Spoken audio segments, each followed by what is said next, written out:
This about the first President of the United States. For other uses, see George Washington, disambiguation. George Washington was born February 22, 1732 and died December 14, 1799, was an American soldier, statesman, and founding father, who served as the first President of the United States from 1789 to 1797. Appointed by the Continental Congress as commander of the Continental Army, Washington led the Patriot forces to victory in the American Revolutionary War, and presided at the Constitutional Convention of 1787, which established the Constitution of the United States and a federal government. Washington has been called the father of the nation for his manifold leadership in the formative days of the country. Washington's first public office was serving as official surveyor of Culpeper County, Virginia from 1749 to 1750. Subsequently, he received his initial military training, as well as a command with the Virginia Regiment, during the French and Indian War. He was later elected to the Virginia House of Burgesses and was named a delegate to the Continental Congress. Here he was appointed commanding general of the Continental Army. With this title, he commanded American forces, allied with France, in the defeat and surrender of the British at the Siege of Yorktown during the American Revolutionary War. He resigned his commission after the Treaty of Paris was signed in 1783. Washington played an indispensable role in adopting and ratifying the Constitution of the United States. He was then twice elected president by the Electoral College. He implemented a strong, well-financed national government while remaining impartial in a fierce rivalry between cabinet members Thomas Jefferson and Alexander Hamilton. During the French Revolution, he proclaimed a policy of neutrality while sanctioning the Jay Treaty. He set enduring precedents for the office of president, including the title Mr. President, and his farewell address is widely regarded as a preeminent statement on republicanism. Washington owned over 100 slaves, and he signed measures passed by Congress to protect slavery, as well as measures passed by Congress to curtail slavery. Starting in 1778, he had become troubled with the institution of slavery and freed William Lee, one of his slaves, in his will. He freed the other 123 slaves that he owned upon the death of his wife, Martha Washington. She decided to respect her husband's wishes and freed these slaves on January 1, 1801, before her death. He also freed in his will 33 more slaves that he acquired in a prior debt agreement with his brother-in-law. He endeavored to assimilate Native Americans into the Anglo-American culture but combated indigenous resistance during instances of violent conflict. He was a member of the Anglican Church and the Freemasons, and he urged broad religious freedom in his roles as general and president. Upon his death, he was eulogized as first in war, first in peace, and first in the hearts of his countrymen. Washington has been memorialized by monuments, a federal holiday, various media, geographical locations, including the national capital, the state of Washington, stamps, and currency, and many scholars and polls rank him among the greatest U.S. presidents. In 1976, as part of commemorations for the U.S. bicentennial, Washington was posthumously promoted to the rank of General of the Armies of the United States. Early life, 1732 to 1752, the Washington family was a wealthy Virginia planter family that had made its fortune through land speculation and the cultivation of tobacco. Washington's great-grandfather John Washington emigrated in 1656 from Sulgrave, Northamptonshire, England, to the English colony of Virginia where he accumulated 5,000 acres 2,000 hod of land, including Little Hunting Creek on the Potomac River. George Washington was born on February 22, 1732, at Pope's Creek in Westmoreland County, Virginia, and was the first of 6 children of Augustine and Mary Ball Washington. His father was a justice of the peace and a prominent public figure who had 4 additional children from his first marriage to Jane Butler. The family moved to Little Hunting Creek in 1735. In 1738, they moved to Ferry Farm near Fredericksburg, Virginia on the Rappahannock River. When Augustine died in 1743, Washington inherited Ferry Farm and 10 slaves. His older half-brother Lawrence inherited Little Hunting Creek and renamed it Mount Vernon. Washington did not have the formal education his elder brothers received at Appleby Grammar School in England, but did attend the Lower Church School in Hartfield. He learned mathematics, trigonometry, and land surveying and became a talented draftsman and mapmaker. By early adulthood he was writing with considerable force and precision. However, his writing displayed little wit or humor. In pursuit of admiration, status, and power, he tended to attribute his shortcomings and failures to someone else's ineffectuality. Washington often visited Mount Vernon and Belvoir, the plantation that belonged to Lawrence's father-in-law William Fairfax. Fairfax became Washington's patron and surrogate father, and Washington spent a month in 1748 with the team surveying Fairfax's Shenandoah Valley property. He received a surveyor's license the following year from the College of William Mary. Even though Washington had not served the customary apprenticeship, Fairfax appointed him surveyor of Culpeper County, Virginia, and he appeared in Culpeper County to take his oath of office July 20, 1749. He subsequently familiarized himself with the frontier region, and though he resigned from the job in 1750, he continued to do surveys west of the Blue Ridge Mountains. By 1752 he had bought almost 1,500 acres 600 ha in the valley and owned 2,315 acres 37 ha. In 1751, Washington made his only trip abroad when he accompanied Lawrence to Barbados, hoping the climate would cure his brother's tuberculosis. Washington contracted smallpox during that trip, which immunized him and left his face slightly scarred. Lawrence died in 1752, and Washington leased Mount Vernon from his widow. He inherited it outright after her death in 1761. Colonial military career, 1752 to 1758. Lawrence Washington's service as Adjutant General of the Virginia Militia inspired his half-brother George to seek a commission. Virginia's Lieutenant Governor, Robert Dinwiddie, appointed George Washington as a major and commander of one of the 4 militia districts. The British and French were competing for control of the Ohio Valley. While the British were constructing forts along the Ohio River, the French were doing the same, constructing forts between the Ohio River and Lake Erie. In October 1753, Dinwiddie appointed Washington as a special envoy. He had sent George to demand French forces to vacate land that was being claimed by the British. Washington was also appointed to make peace with the Iroquois Confederacy, and to gather further intelligence about the French forces. Washington met with Half-King Tanacharison, and other Iroquois chiefs, at Logstown, and gathered information about the numbers and locations of the French forts, as well as intelligence concerning individuals taken prisoner by the French. Washington was given the nickname Kenoticorious Town Destroyer or Devourer of Villages by Tanacharison. The nickname had previously been given to his great-grandfather John Washington in the late 17th century by the Susquehannock. Washington's party reached the Ohio River in November 1753, and were intercepted by a French patrol. The party was escorted to Fort Le Boeuf, where Washington was received in a friendly manner. He delivered the British demand to vacate to the French commander St. Pierre, but the French refused to leave. St. Pierre gave Washington his official answer in a sealed envelope after a few days' delay, as well as food and extra winter clothing for his party's journey back to Virginia. Washington completed the precarious mission in 77 days, in difficult winter conditions, achieving a measure of distinction when his report was published in Virginia and in London.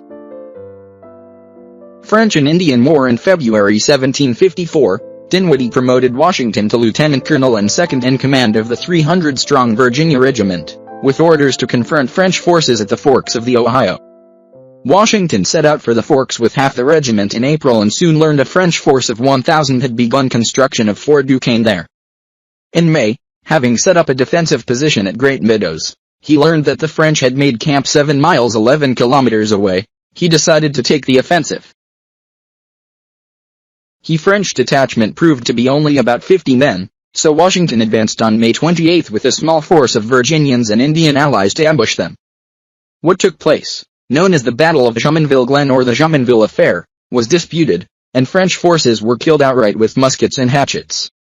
French commander Joseph Coulon de Jumonville, who carried a diplomatic message for the British to evacuate, was killed. French forces found Jumonville and some of his men dead and scalped and assumed Washington was responsible. Washington blamed his translator for not communicating the French intentions. Dinwiddie congratulated Washington for his victory over the French. 41. This incident ignited the French and Indian War, which later became part of the larger 7 Years' War. The full Virginia regiment joined Washington at Fort Necessity the following month with news that he had been promoted to command of the regiment in colonel upon the regimental commander's death. The regiment was reinforced by an independent company of 100 South Carolinians led by Captain James McKee, whose royal commission outranked that of Washington, and a conflict of command ensued. On July 3, a French force attacked with 900 men, and the ensuing battle ended in Washington's surrender. In the aftermath, Colonel James Innes took command of intercolonial forces, the Virginia Regiment was divided, and Washington was offered a captaincy which he refused, with the resignation of his commission. In 1755, Washington served voluntarily as an aide to General Edward Braddock, who led a British expedition to expel the French from Fort Duquesne and the Ohio Country. On Washington's recommendation, Braddock split the army into one main column and a lightly equipped lying column.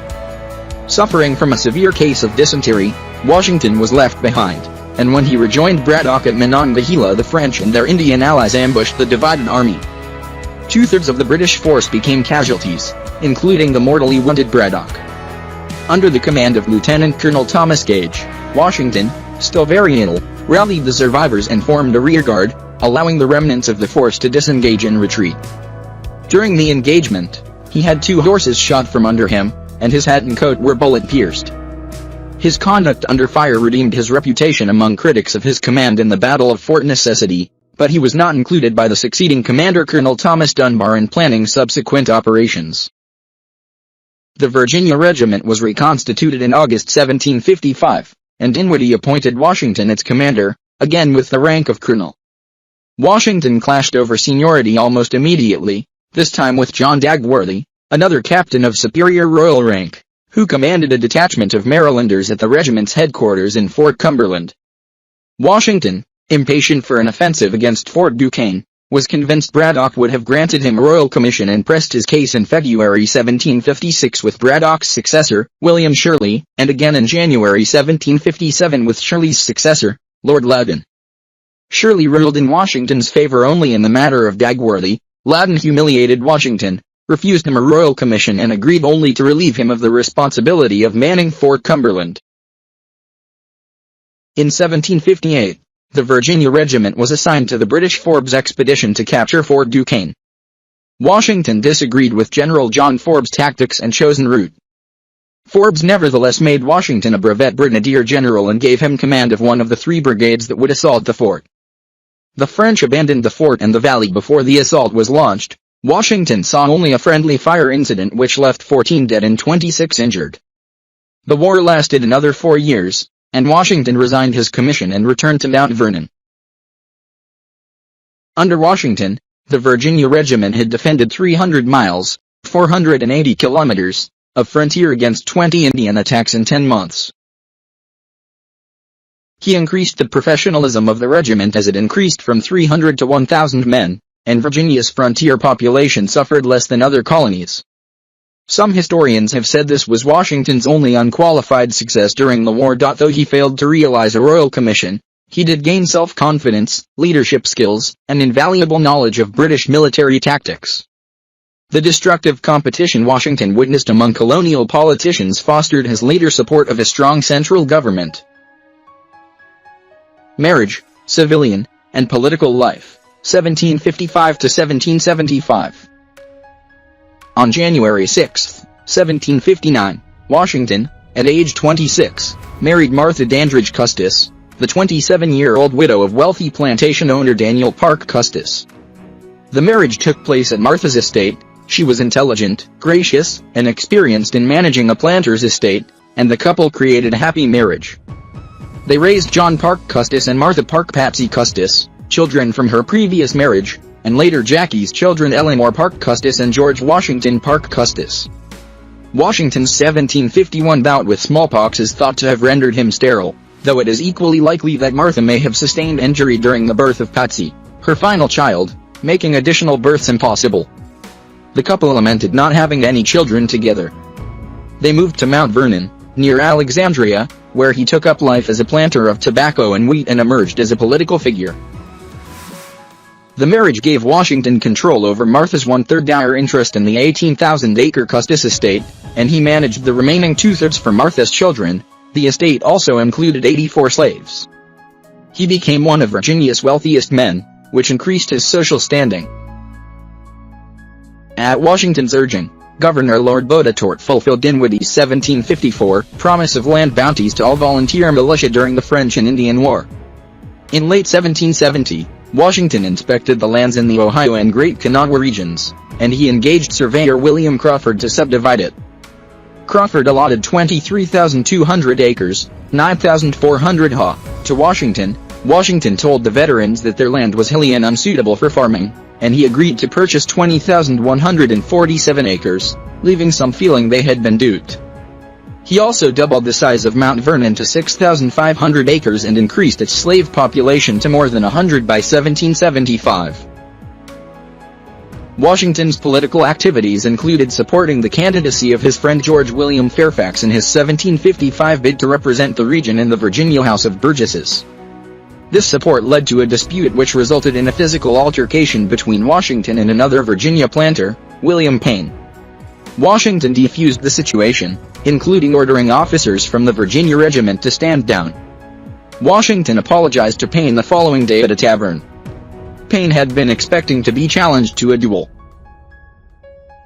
As a respected military hero and large landowner, Washington held local offices and was elected to the Virginia provincial legislature, representing Frederick County in the House of Burgesses for 7 years beginning in 1758.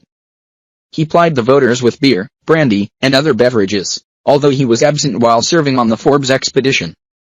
He won the election with roughly 40% of the vote, defeating 3 other candidates with the help of several local supporters. He rarely spoke in his early legislative career, but he became a prominent critic of Britain's taxation policy and mercantilist policies towards the American colonies starting in the 1760s. By occupation, Washington was a planter, and he imported luxuries and other goods from England, paying for them by exporting tobacco. His profligate spending combined with low tobacco prices left him £1,800 in debt by 1764, prompting him to diversify his holdings. In 1765, because of erosion and other soil problems, he changed Mount Vernon's primary cash crop from tobacco to wheat and expanded operations to include corn flour milling and fishing. Washington also took time for leisure with fox hunting, fishing, dances, theater, cards, backgammon, and billiards. Washington soon was counted among the political and social elite in Virginia. From 1768 to 1775, he invited some 2,000 guests to his Mount Vernon estate, mostly those whom he considered people of rank. He became more politically active in 1769, presenting legislation in the Virginia Assembly to establish an embargo on goods from Great Britain. Washington's stepdaughter Patsy Custis suffered from epileptic attacks from age 12, and she died in his arms in 1773. The following day, he wrote to Burwell Bassett, "It is easier to conceive, than to describe, the distress of this family." He cancelled all business activity and remained with Martha every night for 3 months. Opposition to British Parliament and crowd. Further information: American Revolution, American Revolutionary War, and George Washington in the American Revolution. Washington played a central role before and during the American Revolution. His disdain for the British military had begun when he was passed over for promotion into the regular army.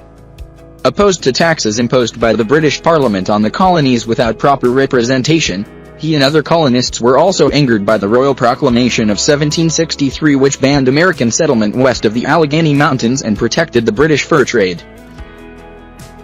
Washington believed the Stamp Act of 1765 was an act of oppression, and he celebrated its repeal the following year.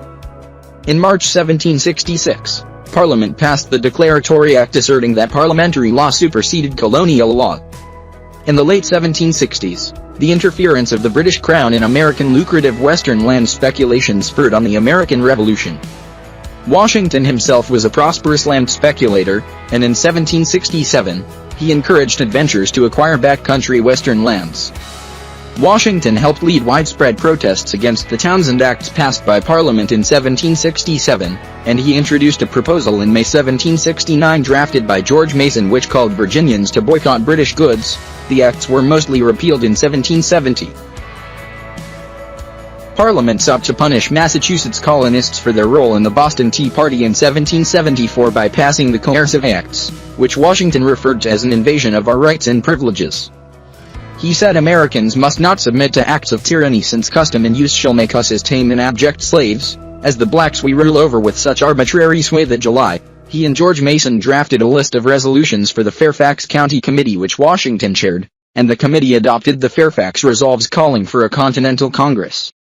On August 1, Washington attended the First Virginia Convention, where he was selected as a delegate to the First Continental Congress, September 5 to October 26, 1774, which he also attended. 91. As tensions rose in 1774, he helped train county militias in Virginia and organized enforcement of the Continental Association boycott of British goods instituted by the Congress.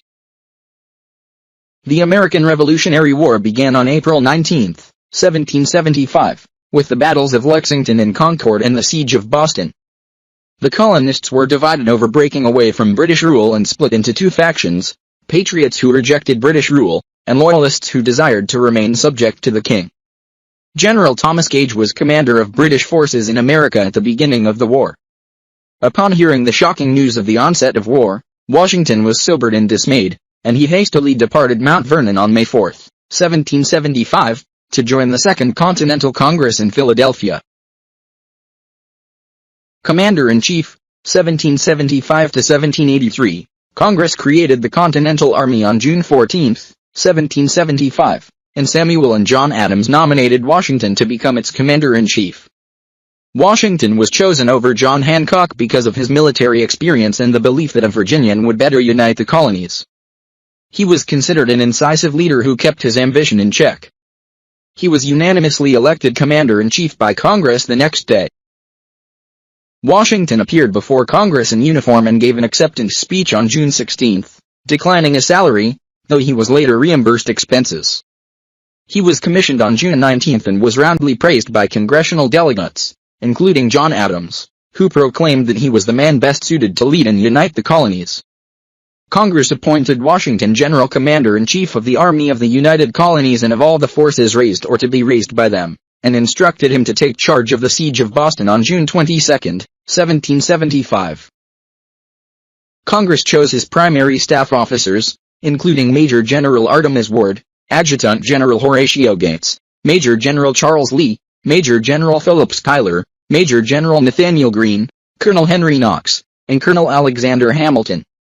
Washington was impressed by Colonel Benedict Arnold and gave him responsibility for launching an invasion of Canada.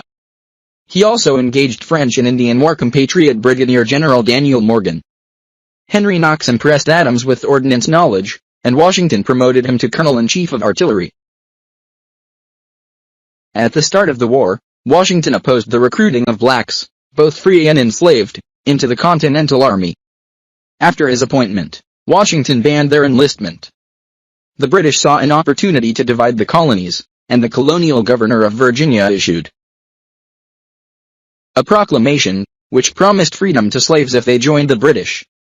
Desperate for manpower by late 1777, Washington relented and overturned his ban. By the end of the war, around 1/10 of Washington's army were blacks. After the war, Washington became the target of accusations made by General Lee involving his alleged questionable conduct as commander-in-chief during the war that were published by Patriot printer William Goddard. Goddard, in a letter of May 30, 1785, had informed Washington of Lee's request to publish his account and assured him that he took the liberty to suppress such expressions as appeared to be the ebullitions of a disappointed, irritated mind. Washington replied, telling Goddard to print what he saw fit, and to let the impartial, dispassionate world draw their own conclusions. Early in 1775, in response to the growing rebellious movement, London sent British troops, commanded by General Thomas Gage, to occupy Boston. They set up fortifications about the city, making it impervious to attack. Various local militias surrounded the city and effectively trapped the British, resulting in a standoff. As Washington headed for Boston, word of his march preceded him, and he was greeted everywhere. Gradually, he became a symbol of the Patriot cause. Upon arrival on July 2, 1775, 2 weeks after the Patriot defeat at nearby Bunker Hill, he set up his Cambridge, Massachusetts headquarters and inspected the new army there, only to find an undisciplined and badly outfitted militia. After consultation, he initiated Benjamin Franklin's suggested reforms, drilling the soldiers and imposing strict discipline, floggings, and incarceration. Washington ordered his officers to identify the skills of recruits to ensure military effectiveness, while removing incompetent officers. He petitioned Gage, his former superior, to release captured Patriot officers from prison and treat them humanely.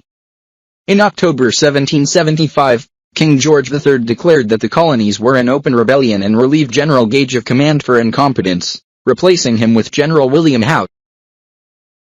In June 1775, Congress ordered an invasion of Canada.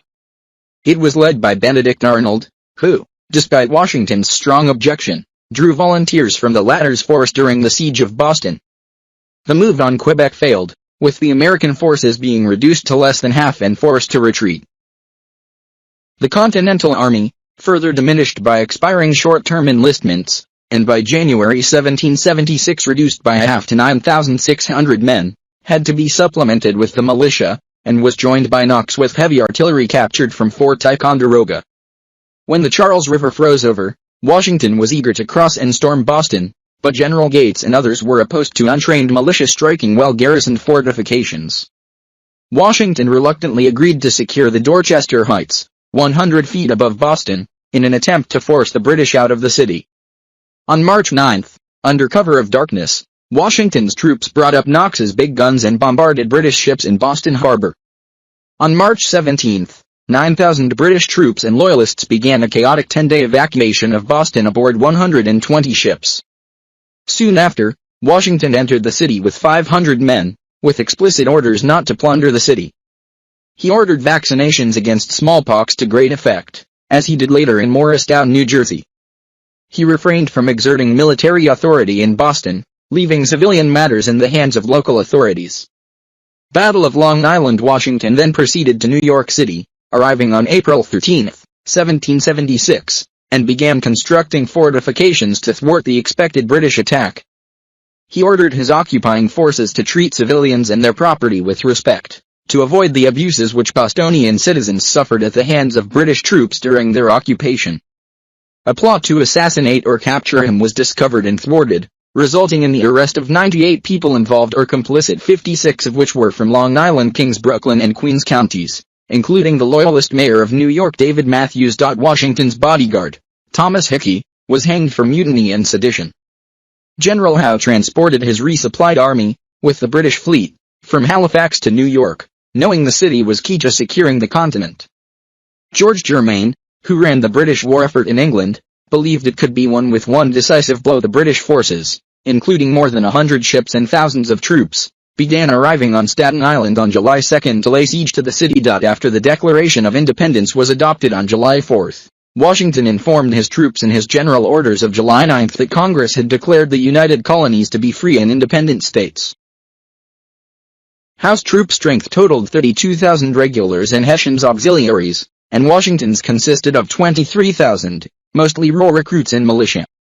In August, Howe landed 20,000 troops at Gravesend, Brooklyn, and approached Washington's fortifications, as George III proclaimed the rebellious American colonists to be traitors.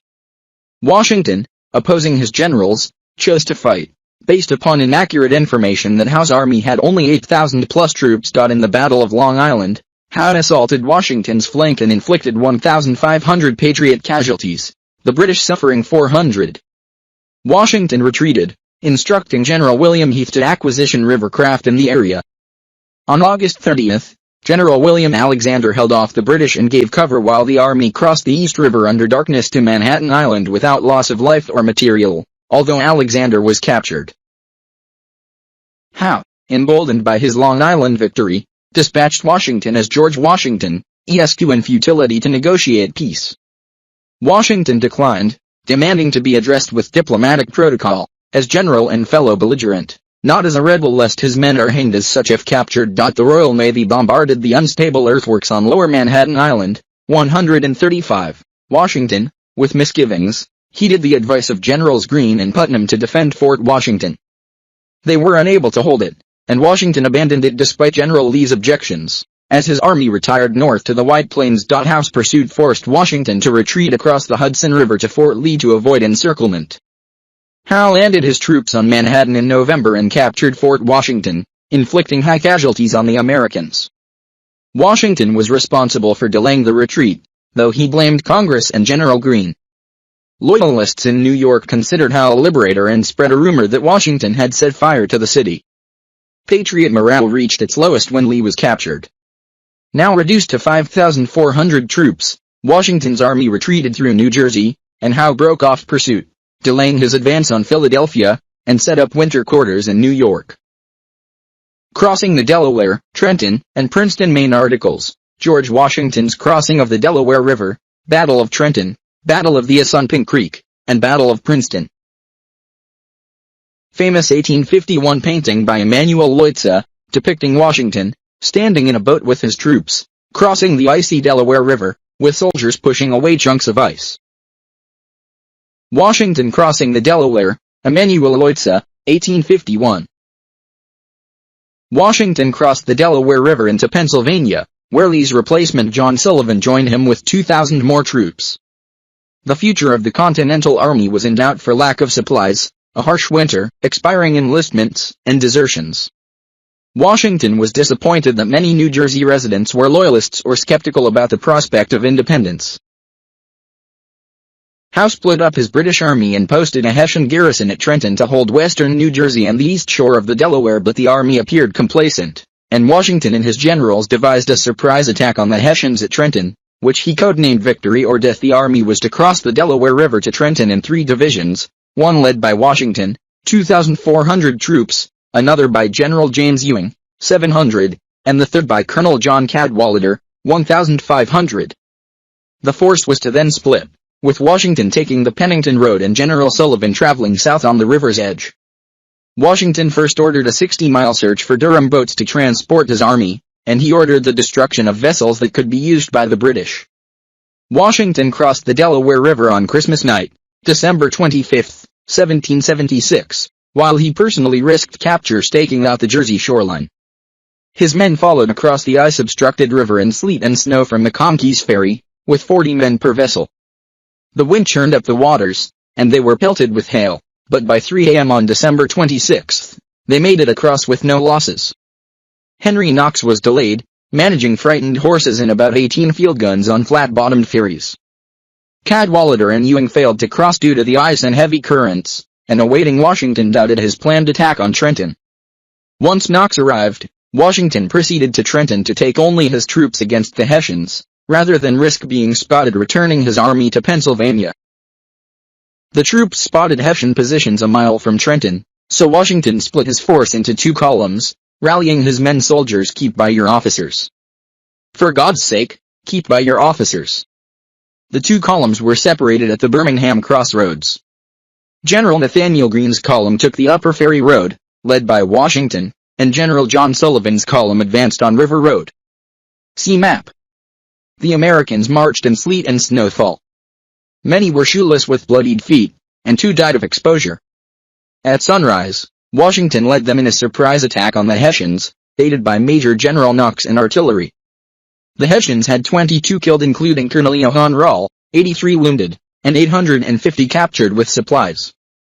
Washington retreated across Delaware River to Pennsylvania and returned to New Jersey on January 3, 1777, launching an attack on British regulars at Princeton, with 40 Americans killed or wounded and 273 British killed or captured. American generals Hugh Mercer and John Cadwalader were being driven back by the British when Mercer was mortally wounded. Then Washington arrived and led the men in a counterattack which advanced to within 30 yards, 27 m, of the British line. Some British troops retreated after a brief stand, while others took refuge in Nassau Hall, which became the target of Colonel Alexander Hamilton's cannons.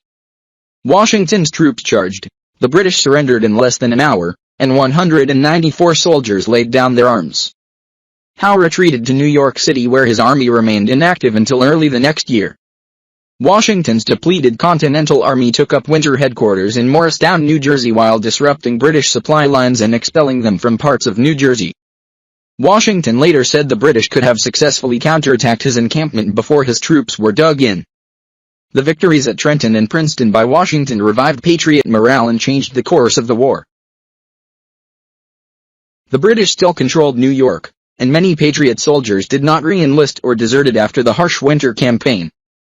Congress instituted greater rewards for re-enlisting and punishments for desertion to effect greater troop numbers. Strategically, Washington's victories were pivotal for the revolution and quashed the British strategy of showing overwhelming force followed by offering generous terms. 158. In February 1777, word reached London of the American victories at Trenton and Princeton, and the British realized the Patriots were in a position to demand unconditional independence. Brandywine, Germantown, and Saratoga. In July 1777, British General John Burgoyne led the Saratoga campaign south from Quebec through Lake Champlain and recaptured Fort Ticonderoga, intending to divide New England, including control of the Hudson River. However, General Howe and British-occupied New York blundered, taking his army south to Philadelphia rather than up the Hudson River to join Burgoyne near Albany. Meanwhile, Washington and Gilbert du Motier, Marquis de Lafayette, rushed to Philadelphia to engage Howe and were shocked to learn of Burgoyne's progress in upstate New York, where the Patriots were led by General Philip Schuyler and successor Horatio Gates. Washington's army of less experienced men were defeated in the pitched battles at Philadelphia.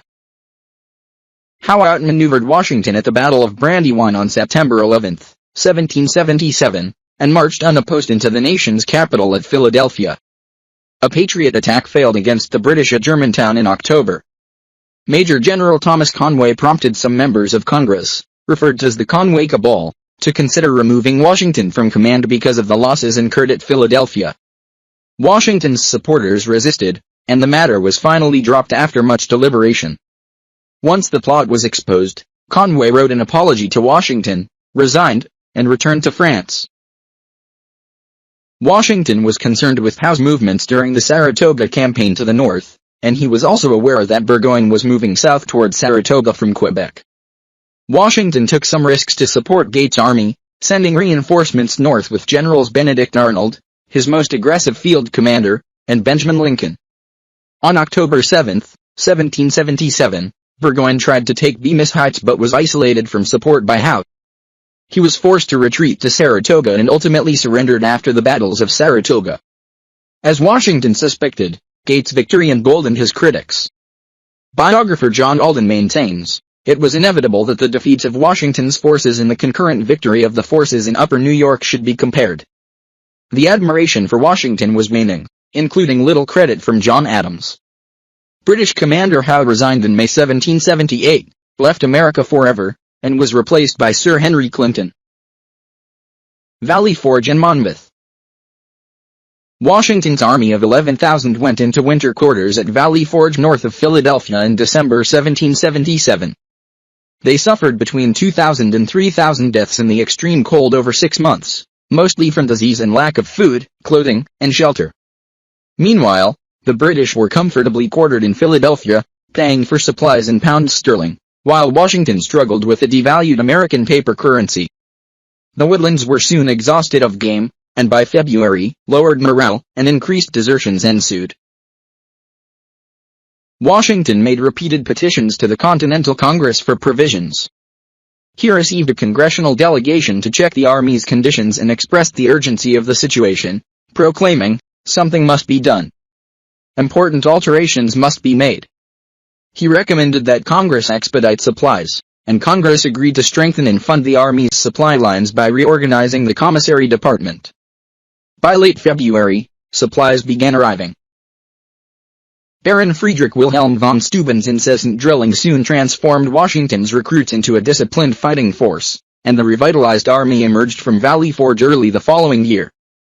Washington promoted von Steuben to Major General and made him Chief of Staff. In early 1778, the French responded to Burgoyne's defeat and entered into a treaty of alliance with the Americans. The Continental Congress ratified the treaty in May, which amounted to a French declaration of war against Britain. The British evacuated Philadelphia for New York that June, and Washington summoned the War Council of American and French generals. He chose a partial attack on the retreating British at the Battle of Monmouth. The British were commanded by Howe's successor General Henry Clinton.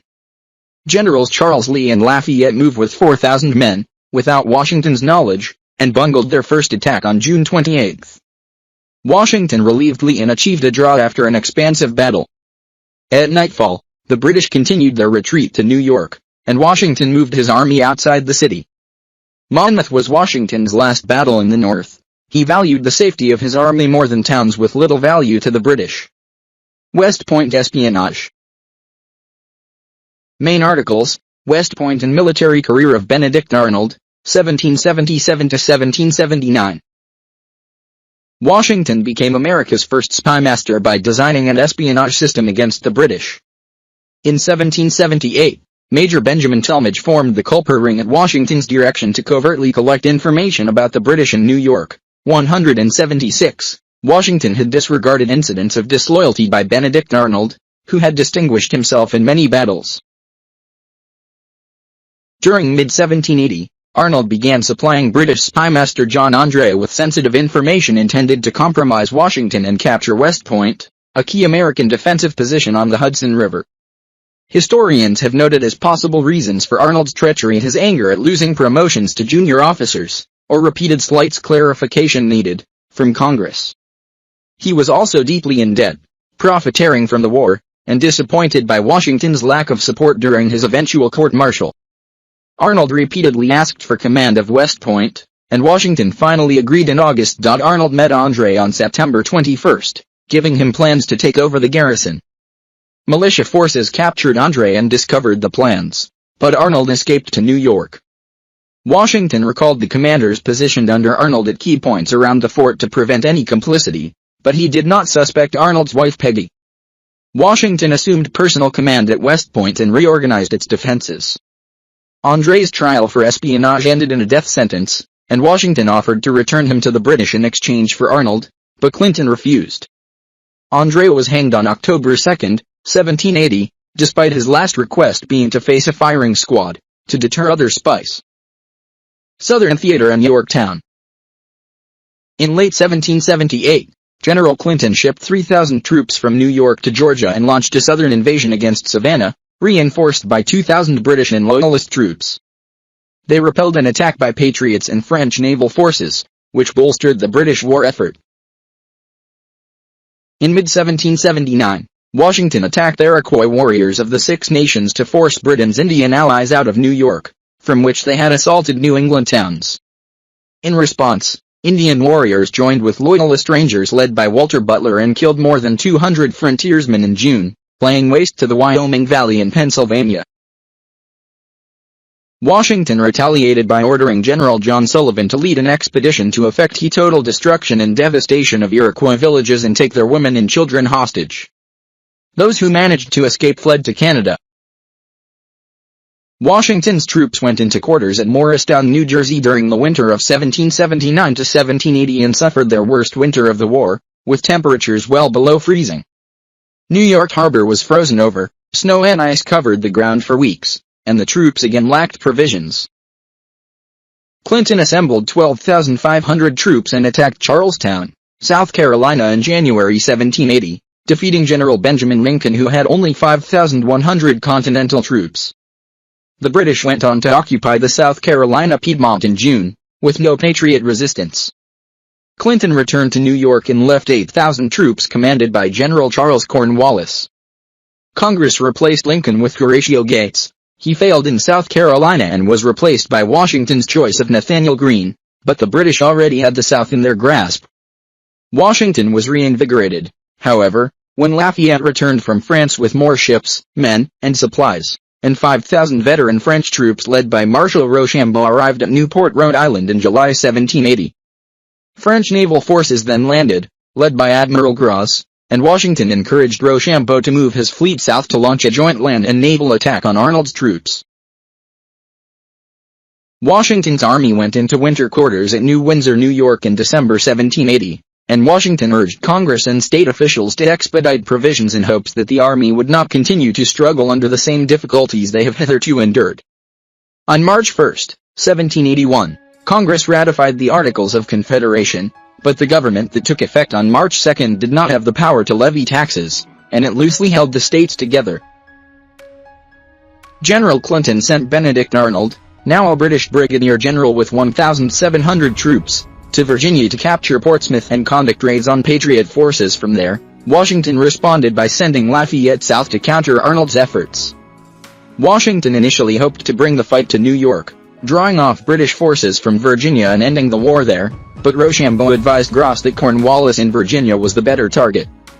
Grass's fleet arrived off the Virginia coast, and Washington saw the advantage. He made a feint towards Clinton in New York, then headed south to Virginia. The siege of Yorktown was a decisive Allied victory by the combined forces of the Continental Army commanded by General Washington, the French Army commanded by the General Comte de Rochambeau, and the French Navy commanded by Admiral de Grasse, in the defeat of Cornwallis' British forces. On August 19, the march to Yorktown led by Washington and Rochambeau began, which is known now as the celebrated March. Washington was in command of an army of 7,800 Frenchmen, 3,100 militia, and 8,000 Continentals. Not well experienced in siege warfare, Washington often referred to the judgment of General Rochambeau and used his advice about how to proceed. However, Rochambeau never challenged Washington's authority as the battle's commanding officer. By late September, Patriot French forces surrounded Yorktown, trapped the British Army, and prevented British reinforcements from Clinton in the north, while the French Navy emerged victorious at the Battle of the Chesapeake.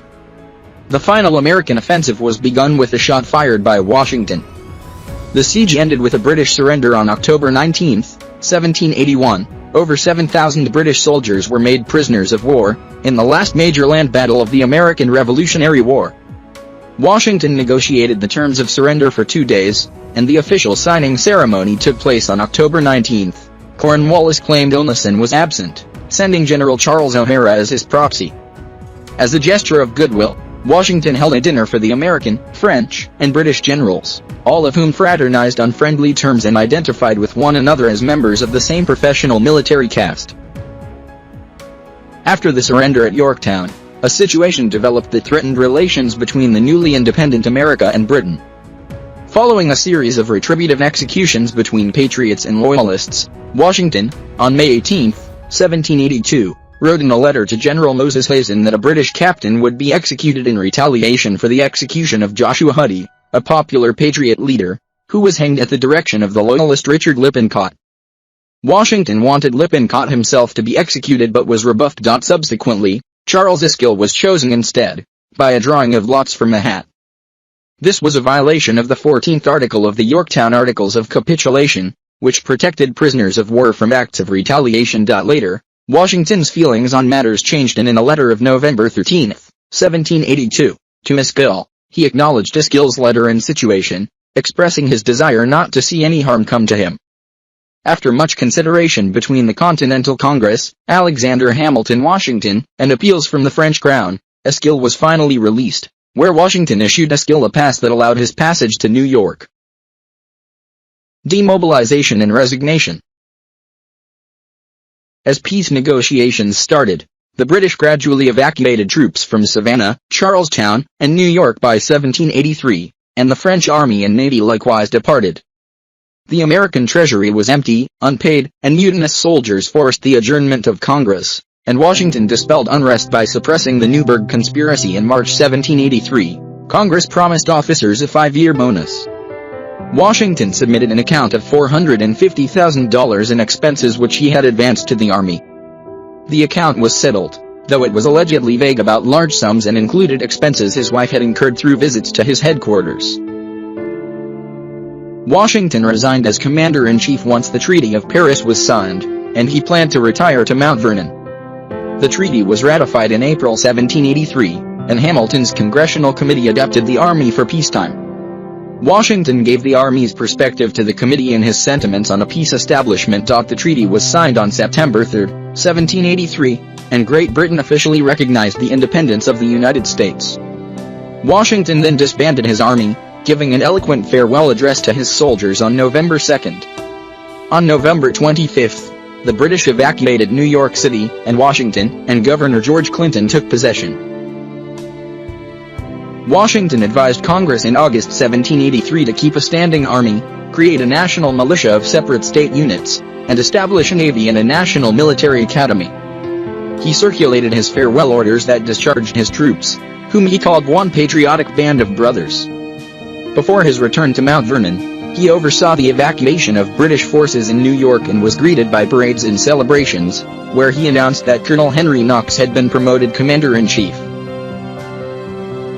After leading the Continental Army for 8 years, Washington bade farewell to his officers at Fraunces Tavern in December 1783 and resigned his commission days later, refuting Loyalist predictions that he would not relinquish his military command. In a final appearance in uniform, he gave a statement to the Congress: "I consider it an indispensable duty to close this last solemn act of my official life by commending the interests of our dearest country to the protection of Almighty God, and those who have the superintendence of them, to His holy keeping." Washington's resignation was acclaimed at home and abroad and showed a skeptical world that the new republic would not degenerate into chaos. The same month, Washington was appointed President General of the Society of the Cincinnati, a hereditary fraternity, and he served for the remainder of his life. Early Republic, 1783 to 1789, return to Mount Vernon. Washington was longing to return home after spending just 10 days at Mount Vernon out of 8 years of war. He arrived on Christmas Eve, delighted to be free of the bustle of a camp and the busy scenes of public life. He was a celebrity and was feted during a visit to his mother at Fredericksburg in February 1784, and he received a constant stream of visitors wishing to pay their respects to him at Mount Vernon. Washington reactivated his interests in the Great Dismal Swamp and Potomac Canal projects begun before the war, though neither paid him any dividends, and he undertook a 34-day, 680-mile, 1,090 kilometers, trip to check on his land holdings in the Ohio country. He oversaw the completion of the remodeling work at Mount Vernon, which transformed his residence into the mansion that survives to this day, although his financial situation was not strong. Creditors paid him in depreciated wartime currency, and he owed significant amounts in taxes and wages. Mount Vernon had made no profit during his absence, and he saw persistently poor crop yields due to pestilence and poor weather. His estate recorded its 11th year running at a deficit in 1787, and there was little prospect of improvement. Washington undertook a new landscaping plan and succeeded in cultivating the range of fast-growing trees and shrubs that were native to North America. He also began breeding mules after having been gifted a Spanish jack by King Charles III of Spain in 1784. There were few mules in the United States at that time, and he believed that properly bred mules would revolutionize agriculture and transportation. Constitutional Convention of 1787. Before returning to private life in June 1783, Washington called for a strong union. Though he was concerned that he might be criticized for meddling in civil matters, he sent a circular letter to all the states, maintaining that the Articles of Confederation was no more than a rope of sand linking the states. He believed the nation was on the verge of anarchy and confusion, was vulnerable to foreign intervention, and that a national constitution would unify the states under a strong central government. When Shays' Rebellion erupted in Massachusetts on August 29, 1786, over taxation, Washington was further convinced that a national constitution was needed. Some nationalists feared that the new republic had descended into lawlessness, and they met together on September 11, 1786, at Annapolis to ask Congress to revise the Articles of Confederation. One of their biggest efforts, however, was getting Washington to attend. Congress agreed to a constitutional convention to be held in Philadelphia in spring 1787, and each state was to send delegates. On December 4, 1786, Washington was chosen to lead the Virginia delegation, but he declined on December 21. He had concerns about the legality of the convention and consulted James Madison, Henry Knox, and others. They persuaded him to attend it, however, as his presence might induce reluctant states to send delegates and smooth the way for the ratification process. On March 28, Washington told Governor Edmund Randolph that he would attend the convention but made it clear that he was urged to attend. Washington arrived in Philadelphia on May 9, 1787, though a quorum was not attained until Friday, May 25. Benjamin Franklin nominated Washington to preside over the convention, and he was unanimously elected to serve as President General. The convention's state-mandated purpose was to revise the Articles of Confederation with all such alterations and further provisions required to improve them, and the new government would be established when the resulting document was duly confirmed by the several states. Governor Edmund Randolph of Virginia introduced Madison's Virginia Plan on May 27, the third day of the convention. It called for an entirely new constitution and a sovereign national government, which Washington highly recommended. Washington wrote Alexander Hamilton on July 10, I almost despair of seeing a favorable issue to the proceedings of our convention and do therefore repent having had any agency in the business. Nevertheless, he lent his prestige to the goodwill and work of the other delegates. He unsuccessfully lobbied many to support ratification of the Constitution, such as anti-federalist Patrick Henry. Washington told him the adoption of it under the present circumstances of the Union is in my opinion desirable and declared the alternative would be anarchy. Washington and Madison then spent 4 days at Mount Vernon evaluating the new government's transition. Washington was inaugurated on April 30, 1789, taking the oath of office at Federal Hall in New York City. His coach was led by militia and a marching band and followed by statesmen and foreign dignitaries in an inaugural parade, with a crowd of 10,000. Chancellor Robert R. Livingston administered the oath, using a Bible provided by the Masons, after which the militia fired a 13-gun salute. Washington read a speech in the Senate chamber, asking that Almighty Being who rules over the universe, who presides in the councils of nations, and whose providential aids can supply every human defect, consecrate the liberties and happiness of the people of the United States. Though he wished to serve without a salary, Congress insisted adamantly that he accepted, later providing Washington $25,000 per year to defray costs of the presidency. Washington wrote to James Madison, "As the first of everything in our situation will serve to establish a precedent, it is devoutly wished on my part that these precedents be fixed on true principles. To that end, he preferred the title Mr. President over more majestic names proposed by the Senate, including His Excellency and His Highness the President." His executive precedents included the inaugural address, messages to Congress, and the cabinet form of the executive branch. Washington had planned to resign after his first term, but the political strife in the nation convinced him he should remain in office. He was an able administrator and a judge of talent and character, and he regularly talked with department heads to get their advice. He tolerated opposing views, despite fears that a democratic system would lead to political violence, and he conducted a smooth transition of power to his successor. He remained nonpartisan throughout his presidency and opposed the divisiveness of political parties, but he favored a strong central government, was sympathetic to a federalist form of government, and leery of the Republican opposition. Washington dealt with major problems. The old Confederation lacked the powers to handle its workload and had weak leadership, no executive, a small bureaucracy of clerks, a large debt, worthless paper money, and no power to establish taxes. He had the task of assembling an executive department and relied on Tobias Liller for advice selecting its officers. Great Britain refused to relinquish its forts in the American West, and Barbary pirates preyed on American merchant ships in the Mediterranean at a time when the United States did not even have a navy. Congress created executive departments in 1789, including the State Department in July, the Department of War in August, and the Treasury Department in September. Washington appointed fellow Virginian Edmund Randolph as Attorney General, Samuel Osgood as Postmaster General, Thomas Jefferson as Secretary of State, and Henry Knox as Secretary of War. Finally, he appointed Alexander Hamilton as Secretary of the Treasury. Washington's cabinet became a consulting and advisory body, not mandated by the Constitution. Washington's cabinet members formed rival parties with sharply opposing views, most fiercely illustrated between Hamilton and Jefferson. Washington restricted cabinet discussions to topics of his choosing, without participating in the debate. He occasionally requested cabinet opinions in writing and expected department heads to agreeably carry out his decisions. Domestic issues. Washington was apolitical and opposed the formation of parties, suspecting that conflict would undermine republicanism. He exercised great restraint in using his veto power, writing that I give my signature to many bills with which my judgment is at variance. His closest advisers formed two factions, portending the first party system. Secretary of the Treasury Alexander Hamilton formed the Federalist Party to promote national credit in a financially powerful nation. Secretary of State Thomas Jefferson opposed Hamilton's agenda and founded the Jeffersonian Republicans. Washington favored Hamilton's agenda, however, and it ultimately went into effect, resulting in bitter controversy. Washington proclaimed November 26 as a day of thanksgiving to encourage national unity. It is the duty of all nations to acknowledge the providence of Almighty God, to obey His will, to be grateful for His benefits, and humbly to implore His protection and favor.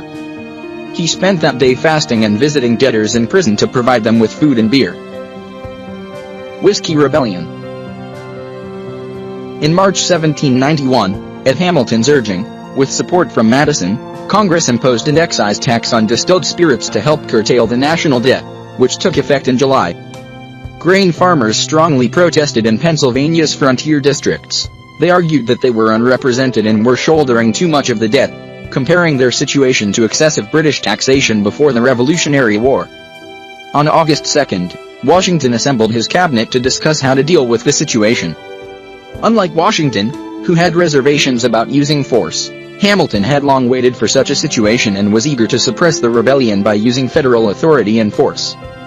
Not wanting to involve the federal government if possible, Washington called on Pennsylvania state officials to take the initiative, but they declined to take military action. On August 7, Washington issued his first proclamation for calling up state militias. After appealing for peace, he reminded the protesters that, unlike the rule of the British Crown, the federal law was issued by state-elected representatives. Threats and violence against tax collectors, however, escalated into defiance against federal authority in 1794 and gave rise to the Whiskey Rebellion.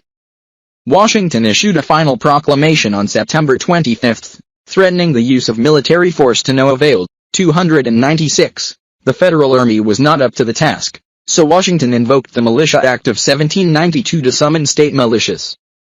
Governors sent troops, initially commanded by Washington, who gave the command to Light Horse Harry Lee to lead them into the rebellious districts. They took 150 prisoners, and the remaining rebels dispersed without further fighting. 2 of the prisoners were condemned to death, but Washington exercised his constitutional authority for the first time and pardoned them. Washington's forceful action demonstrated that the new government could protect itself and its tax collectors. This represented the first use of federal military force against the states and citizens and remains the only time an incumbent president has commanded troops in the field. Washington justified his action against certain self-created societies, which he regarded as subversive organizations that threatened the national union. He did not dispute their right to protest, but he insisted that their dissent must not violate federal law. Congress agreed and extended their congratulations to him. Only Madison and Jefferson expressed indifference. Foreign affairs. In April 1792, the French Revolutionary Wars began between Great Britain and France, and Washington declared America's neutrality. The revolutionary government of France sent diplomat Citizen Genet to America, and he was welcomed with great enthusiasm. He created a network of new democratic republican societies promoting France's interests, but Washington denounced them and demanded that the French recall Genet. The National Assembly of France granted Washington honorary French citizenship on August 26, 1792, during the early stages of the French Revolution. Hamilton formulated the Jay Treaty to normalize trade relations with Great Britain while removing them from Western forts, and also to resolve financial debts remaining from the Revolution. Chief Justice John Jay acted as Washington's negotiator and signed the treaty on November 19, 1794. Critical Jeffersonians, however, supported France. Washington deliberated, then supported the treaty because it avoided war with Britain, but was disappointed that its provisions favored Britain. He mobilized public opinion and secured ratification in the Senate but faced frequent public criticism. The British agreed to abandon their forts around the Great Lakes, and the United States modified the boundary with Canada. The government liquidated numerous pre-revolutionary debts, and the British opened the British West Indies to American trade. The treaties secured peace with Britain and a decade of prosperous trade. Jefferson claimed that it angered France and invited rather than avoided war. Relations with France deteriorated afterward, leaving succeeding President John Adams with prospective war. James Monroe was the American minister to France, but Washington recalled him for his opposition to the treaty. The French refused to accept his replacement Charles Cotesworth Pinckney, and the French Directory declared the authority to seize American ships 2 days before Washington's term ended. Native American affairs. Ron Chernow describes Washington as always trying to be even-handed in dealing with the natives. He states that Washington hoped they would abandon their itinerant hunting life and adapt to fixed agricultural communities in the manner of white settlers. He also maintains that Washington never advocated outright confiscation of tribal land or the forcible removal of tribes, and that he berated American settlers who abused natives. admitting that he held out no hope for pacific relations with the natives as long as frontier settlers entertained the opinion that there is not the same crime or indeed no crime at all in killing a native as in killing a white man. By contrast, Colin G. Calloway writes that Washington had a lifelong obsession with getting Indian land, either for himself or for his nation, and initiated policies and campaigns that had devastating effects in Indian country. The growth of the nation, Calloway has stated, demanded the dispossession of Indian people. Washington hoped the process could be bloodless and that Indian people would give up their lands for a fair price and move away. But if Indians refused and resisted, as they often did, he felt he had no choice but to extirpate them and that the expeditions he sent to destroy Indian towns were therefore entirely justified.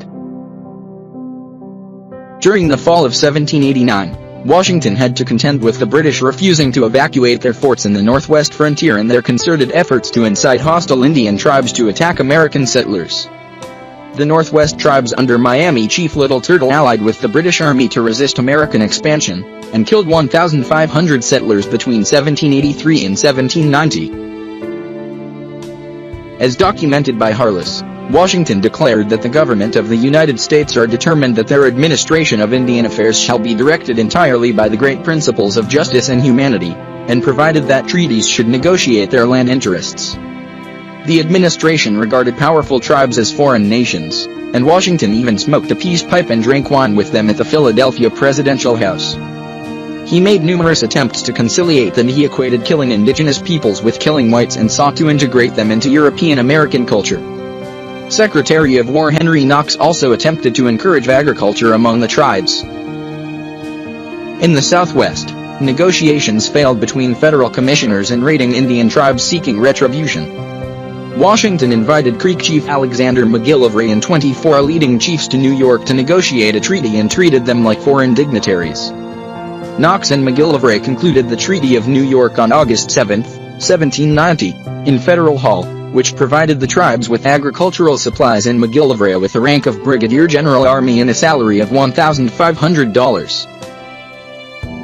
In 1790, Washington sent Brigadier General Josiah Harmar to pacify the Northwest tribes, but Little Turtle routed him twice and forced him to withdraw. The Western Confederacy of Tribes used guerrilla tactics and were an effective force against the sparsely manned American army. Washington sent Major General Arthur St. Clair from Fort Washington on an expedition to restore peace in the territory in 1791. On November 4, St. Clair's forces were ambushed and soundly defeated by tribal forces with few survivors, despite Washington's warning of surprise attacks. Washington was outraged over what he viewed to be excessive Native American brutality and execution of captives, including women and children. St. Clair resigned his commission, and Washington replaced him with the Revolutionary War hero General Anthony Wayne. From 1792 to 1793, Wayne instructed his troops on Native American warfare tactics and instilled discipline which was lacking under St. Clair.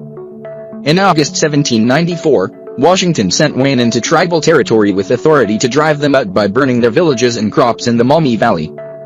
On August 24, the American army under Wayne's leadership defeated the Western Confederacy at the Battle of Fallen Timbers, and the Treaty of Greenville in August 1795 opened up two-thirds of the Ohio country for American settlement. Second term. Originally, Washington had planned to retire after his first term, while many Americans could not imagine anyone else taking his place. After nearly 4 years as president, and dealing with the infighting in his own cabinet and with partisan critics, Washington showed little enthusiasm in running for a second term, while Martha also wanted him not to run.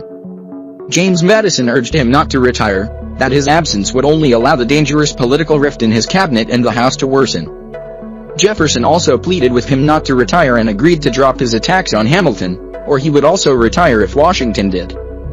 Hamilton maintained that Washington's absence would be deplored as the greatest evil to the country at this time. Washington's close nephew George Augustine Washington, his manager at Mount Vernon, was critically ill and had to be replaced, further increasing Washington's desire to retire and return to Mount Vernon. When the election of 1792 neared, Washington did not publicly announce his presidential candidacy. Still, he silently consented to run to prevent a further political personal rift in his cabinet. The Electoral College unanimously elected him president on February 13, 1793, and John Adams as vice president by a vote of 77 to 50. Washington, with nominal fanfare, arrived alone at his inauguration in his carriage. Sworn into office by Associate Justice William Cushing on March 4, 1793, in the Senate Chamber of Congress Hall in Philadelphia, Washington gave a brief address and then immediately retired to his Philadelphia presidential house, weary of office and in poor health. On April 22, 1793, during the French Revolution, Washington issued his famous Neutrality Proclamation and was resolved to pursue a conduct friendly and impartial toward the belligerent powers while he warned Americans not to intervene in the international conflict. Although Washington recognized France's revolutionary government, he would eventually ask French Minister to America Citizen Genet be recalled over the Citizen Genet affair. Genet was a diplomatic troublemaker who was openly hostile toward Washington's neutrality policy. He procured 4 American ships as privateers to strike at Spanish forces, British allies, in Florida while organizing militias to strike at other British possessions. However, his efforts failed to draw America into the foreign campaigns during Washington's presidency. On July 31, 1793, Jefferson submitted his resignation from Washington's cabinet. Washington signed the Naval Act of 1794 and commissioned the first 6 federal frigates to combat Barbary pirates. In January 1795, Hamilton, who desired more income for his family, resigned office, and was replaced by Washington appointment Oliver Wolcott, Jr. Washington and Hamilton remained friends. However, Washington's relationship with his Secretary of War Henry Knox deteriorated. Knox resigned office on the rumor he profited from construction contracts on U.S. frigates. In the final months of his presidency, Washington was assailed by his political foes and a partisan press who accused him of being ambitious and greedy, while he argued that he had taken no salary during the war and had risked his life in battle. He regarded the press as a disuniting, diabolical force of falsehoods, sentiments that he expressed in his farewell address. At the end of his second term, Washington retired for personal and political reasons, dismayed with personal attacks, and to ensure that a truly contested presidential election could be held. He did not feel bound to a 2-term limit, but his retirement set a significant precedent. Washington is often credited with setting the principle of a 2-term presidency, but it was Thomas Jefferson who first refused to run for a 3rd term on political grounds. Farewell Address. Main article, George Washington's Farewell Address. Newspaper showing Washington's Farewell Address.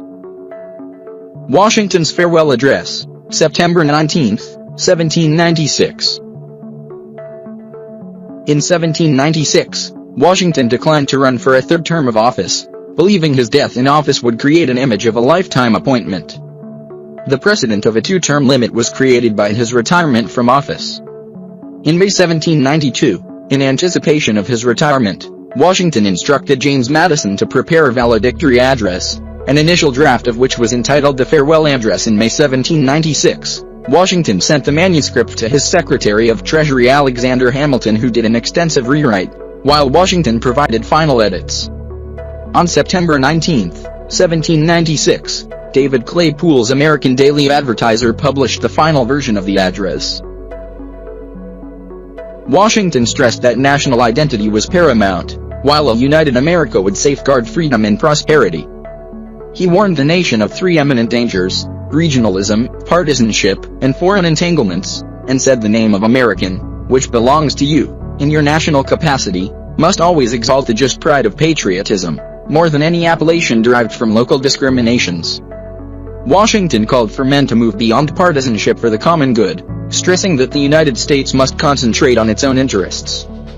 He warned against foreign alliances and their influence in domestic affairs, and bitter partisanship and the dangers of political parties. He counseled friendship and commerce with all nations, but advised against involvement in European wars. He stressed the importance of religion, asserting that religion and morality are indispensable supports in a republic. Washington's address favored Hamilton's Federalist ideology and economic policies. Washington closed the address by reflecting on his legacy. Though in reviewing the incidents of my administration I am unconscious of intentional error, I am nevertheless too sensible of my defects not to think it probable that I may have committed many errors. Whatever they may be, I fervently beseech the Almighty to avert or mitigate the evils to which they may tend. I shall also carry with me the hope that my country will never cease to view them with indulgence, and that, after 45 years of my life dedicated to its service with an upright zeal, the faults of incompetent abilities will be consigned to oblivion, as myself must soon be to the mansions of rest. After initial publication, many Republicans, including Madison, criticized the address and believed it was an anti-French campaign document. Madison believed Washington was strongly pro-British. Madison also was suspicious of who authored the address. In 1839, Washington biographer Jared Sparks maintained that Washington's farewell address was printed and published with the laws, by order of the legislatures, as an evidence of the value they attached to its political precepts, and of their affection for its author. In 1972, Washington scholar James Flexner referred to the farewell address as receiving as much acclaim as Thomas Jefferson's Declaration of Independence and Abraham Lincoln's Gettysburg Address. In 2010, historian Ron Chernow reported the farewell address proved to be one of the most influential statements on republicanism. Retirement, 1797 to 1799. Washington retired to Mount Vernon in March 1797 and devoted time to his plantations and other business interests, including his distillery. His plantation operations were only minimally profitable, and his lands in the West, Piedmont, were under Indian attacks and yielded little income, with the squatters there refusing to pay rent. He attempted to sell these but without success. He became an even more committed Federalist. He vocally supported the Alien and Sedition Acts and convinced Federalist John Marshall to run for Congress to weaken the Jeffersonian hold on Virginia. Washington grew restless in retirement, prompted by tensions with France, and he wrote to Secretary of War James McHenry offering to organize President Adams' army. In a continuation of the French Revolutionary Wars, French privateers began seizing American ships in 1798, and relations deteriorated with France and led to the Quasi-War. Without consulting Washington, Adams nominated him for a lieutenant general commission on July 4, 1798, and the position of commander-in-chief of the armies. Washington chose to accept, replacing James Wilkinson, and he served as the commanding general from July 13, 1798, until his death 17 months later. He participated in planning for a provisional army, but he avoided involvement in details. In advising McHenry of potential officers for the army, he appeared to make a complete break with Jefferson's Democratic Republicans. You could as soon scrub the black or white as to change the principles of a professed Democrat, and that he will leave nothing unattempted to overturn the government of this country. Washington delegated the active leadership of the army to Hamilton, a major general. No army invaded the United States during this period, and Washington did not assume a field command. Washington was known to be rich because of the well-known glorified facade of wealth and grandeur at Mount Vernon, but nearly all his wealth was in the form of land and slaves rather than ready cash. To supplement his income, he erected a distillery for substantial whiskey production. Historians estimate that the estate was worth about $1 million in 1799. Final days and death. On December 12, 1799, Washington inspected his farms on horseback. He returned home late and had guests over for dinner. He had a sore throat the next day but was well enough to mark trees for cutting. That evening, he complained of chest congestion but was still cheerful. On Saturday, he awoke to an inflamed throat and difficulty breathing, so he ordered a state overseer George Rawlins to remove nearly a pint of his bloodletting being a common practice of the time. His family summoned doctors James Craik, Gustavus Richard Brown, and Elisha C. Dick. Dr. William Thornton arrived some hours after Washington died. Dr. Brown thought Washington had quinsy. Dr. Dick thought the condition was a more serious violent inflammation of the throat. 369. They continued the process of bloodletting to approximately 5 pints, and Washington's condition deteriorated further. Dr. Dick proposed a tracheotomy, but the others were not familiar with that procedure and therefore disapproved. Washington instructed Brown and Dick to leave the room, while he assured Craik, "Doctor, I die hard, but I am not afraid to go." Washington's death came more swiftly than expected. On his deathbed, he instructed his private secretary Tobias Lair to wait 3 days before his burial, out of fear of being entombed alive. According to Lair, he died peacefully between 10 and 11 p.m. on December 14, 1799, with Martha seated at the foot of his bed. His last words were "'Tis well," from his conversation with Lear about his burial. He was 67. Congress immediately adjourned for the day upon news of Washington's death, and the Speaker's chair was shrouded in black the next morning. The funeral was held 4 days after his death on December 18, 1799, at Mount Vernon, where his body was interred. Cavalry and foot soldiers led the procession, and 6 colonels served as the pallbearers. The Mount Vernon funeral service was restricted mostly to family and friends. Reverend Thomas Davis read the funeral service by the vault with a brief address, followed by a ceremony performed by various members of Washington's Masonic Lodge in Alexandria, Virginia. Congress chose Light Horse Harry Lee to deliver the eulogy. Word of his death traveled slowly, church bells rang in the cities, and many places of business closed. People worldwide admired Washington and were saddened by his death, and memorial processions were held in major cities of the United States. Martha wore a black mourning cape for 1 year, and she burned their correspondence to protect their privacy. Only 5 letters between the couple are known to have survived, 2 from Martha to George and 3 from him to her. The diagnosis of Washington's illness and the immediate cause of his death have been subjects of debate since the day he died. The published account of Drs. Crate and Brown stated that his symptoms had been consistent with Sinanche trachealis tracheal inflammation, a term of that period used to describe severe inflammation of the upper windpipe, including quinsy. Accusations have persisted since Washington's death concerning medical malpractice, with some believing he had been bled to death. Various modern medical authors have speculated that he died from a severe case of epiglottitis complicated by the given treatments, most notably the massive blood loss which almost certainly caused hypovolemic shock.